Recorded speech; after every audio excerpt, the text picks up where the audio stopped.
Hello दोस्तों, कैसे आप सभी। स्वागत है आप सभी का हमारे यूट्यूब चैनल पढ़ो एंड बढ़ो पर। बिहार सरकार द्वारा राजस्व एवं भूमि सुधार विभाग में बम्पर भर्ती रिलीज की गई है, जो कि संविदा पदों के लिए संविदा नियोजन के लिए रिलीज की गई है। विशेष सर्वेक्षण आमीन के पदों पर मानदेय आधारित संविदा के आधार पर नियोजन किया जाने वाला है, जिसके डिटेल्स यहाँ पर दिए गए हैं। तो आइए देखते हैं इसके बारे में। अनुसूचित जाति 1301 पद आमीन के कुल पद हैं, जो कि 8,244 पद हैं। ध्यान देने वाली बात है, पदों की संख्या बहुत है।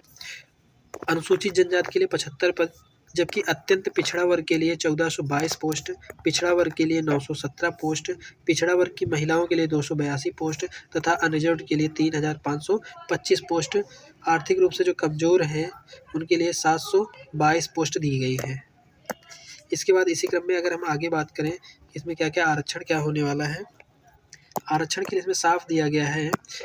आरक्षण के लिए इन्होंने साफ बता रखा है कि राज्य सरकार के आरक्षण नीति का पालन किया जाएगा। इसमें आदर्श रोस्टर का अनुपालन किया जाएगा। बिहार राज्य के सरकारी पॉलिटेक्निक महाविद्यालय AICTE से संबंधित मान्यता प्राप्त पॉलिटेक्निक संस्थानों से सिविल इंजीनियरिंग में डिप्लोमा प्राप्त अभ्यर्थियों के लिए सभी आरक्षण कोटि में 40% 36 आरक्षण लागू किया जाएगा। ये बहुत बड़ी बात कही है। जो पॉलिटेक्निक के अभ्यर्थी हैं और उन्होंने सिविल इंजीनियरिंग कर रखी है, तो उनके लिए 40% आरक्षण लागू होने वाला है, तो उनके लिए बहुत सुनहरा अवसर है।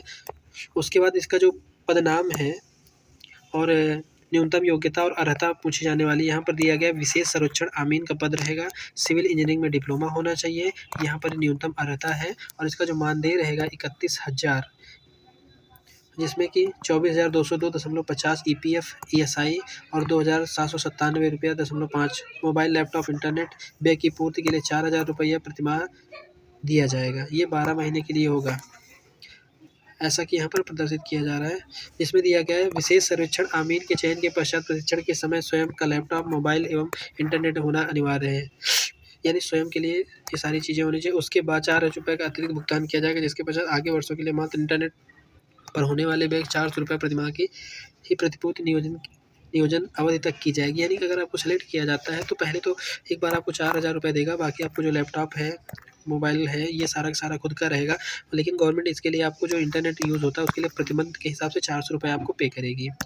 इसके बाद इसी क्रम में इसमें उम्र सीमा जो रखी गई है, उम्र सीमा रखी गई न्यूनतम आयु 1/1/2022 को 18 वर्ष होनी चाहिए, जबकि अधिकतम आयु 37 वर्ष दी गई है अनारक्षित वर्ग के लिए। इसी क्रम में 3 वर्ष का रिलैक्सेशन मिलता है OBC के लिए, तो 40 वर्ष हो जाएगा।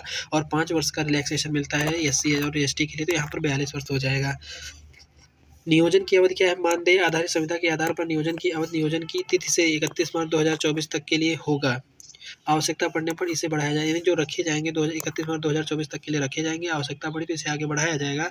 और इसी में ये भी दिया गया विज्ञापन में वर्णित रिक्त पद का 3 गुना संख्या के आधार पर काउंसलिंग के लिए आमंत्रित किए जाएंगे, यानी केवल 3 गुना बच्चे ही बुलाए जाएंगे। 8,000 अगर वैकेंसी है तो 24 से 25,000 के बीच में बच्चों को बुलाया जाएगा वेरिफिकेशन के लिए, जो कि ये पैनल प्रतिशत सूची में 31/3/2024 तक प्रभावित रहेगा। जो कि चयन प्रक्रिया यहाँ पर दी गई है। चयन प्रक्रिया का प्रोसेस क्या रहने वाला है आप देख सकते हैं। मैट्रिक एवं डिप्लोमा में प्राप्त प्रतिशत प्राप्तांक के आधार पर मैट्रिक के लिए अधिकतम 10 अंक का वेटेज, डिप्लोमा में अधिकतम 90 अंक का वेटेज के आधार पर मेधा सूची का निर्माण कर चयन की कार्रवाई की जाएगी। यानी जो हाई स्कूल के आपके अधिकतम है उसका मान लीजिए 10% और जो आपका डिप्लोमा में है उसका अधिकतम 90% लिया जाएगा। इसके इन दोनों को जोड़ करके मेधा सूची बनाई जाएगी। और साथ में दिया गया इसे निम्न उदाहरण से समझा जा सकता है। यदि किसी अभ्यर्थी को मैट्रिक में 80% एवं डिप्लोमा में 70% अंक प्राप्त है, तो ऐसी स्थिति में मैट्रिक वेटेज में 8 अंक 80 का 10% लिया गया 8 अंक तथा डिप्लोमा का 90% यानी 63 अंक लिया जाएगा। दे होगा इस प्रकार मेधा सूची में उसे कुल 71 अंक का वेटेज दिया जाएगा, ऐसा यहाँ पर दिया गया। उसके बाद इन्होंने दिखाया है कि कब से कब तक आवेदन आप कर सकते हैं। आवेदन की सूची यहाँ पर दी गई है, कब से कब तक इसके लिए आवेदन ऑनलाइन आवेदन 21/10/22 से 16/11/22 तक आप जो है कि इसका आवेदन कर सकते हैं। 16/11 जो कि रात 12 बजे साइट ज़्यादातर बंदी हो जाती है, उतनी समय तक रहेगा। और इसकी विस्तृत जानकारी दोगे biharstategov.in.lrc पर देखी जा सकती है, जिसमें कि दिया गया ईमेल आईडी पर पासवर्ड प्राप्त होगा। रजिस्ट्रेशन की सबसे पहले प्रक्रिया होगी, उसके बाद ईमेल आईडी पर पासवर्ड प्राप्त होगा और उसमें डॉक्यूमेंट जो भी आपको personal detail, educational detail, photo, signature, document, ये भी कार्रवाई की जाएगी। एप्लीकेशन फॉर्म सबमिट अंतिम तिथि के पश्चात 4 दिनों का एक नोटिफिकेशन विंडो ओपन होगा, जिसमें समर्पित एप्लीकेशन फॉर्म सुधार करने, यानी आपको मॉडिफिकेशन का भी अवसर यहाँ पर दिया जाने वाला है फॉर्म फिल करने के पश्चात। अगर जानकारी पसंद आई हो तो हमारे यूट्यूब चैनल को लाइक, शेयर, सब्सक्राइब करें और फॉलो करें। Thank you.